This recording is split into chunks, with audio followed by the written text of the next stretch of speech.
శ్రీ నిమిషాంబదేవి ఆలయంలో ఆడపడుచులు వాయినాలు ఇచ్చుకోవడం అనేది జరుగుతుంది, ఆనవాయితీగా జరుగుతుంది.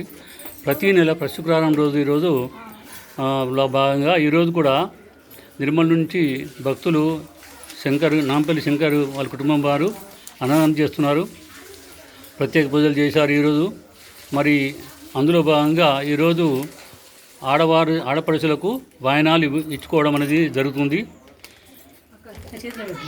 అమ్మవారి ఆలయంలో వాయనాలు ఇవ్వడం అనేది, తర్వాత ఒడిబియ్యం పోయడం అనేది చాలా అద్భుతమైన సంఘటన.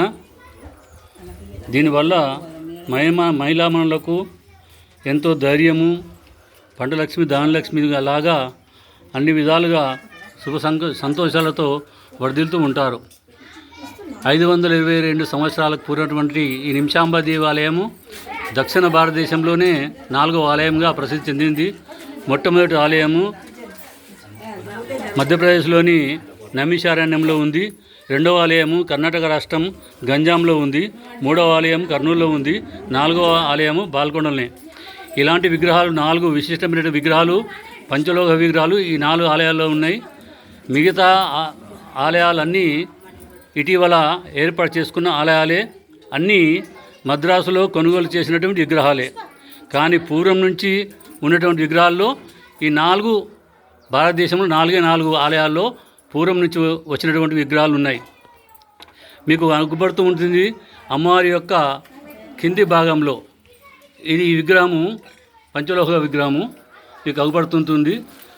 ఇలాంటి విగ్రహం అనేది భారతదేశంలో 4వ ఆలయంగా అల్లకొండలో ఉంది.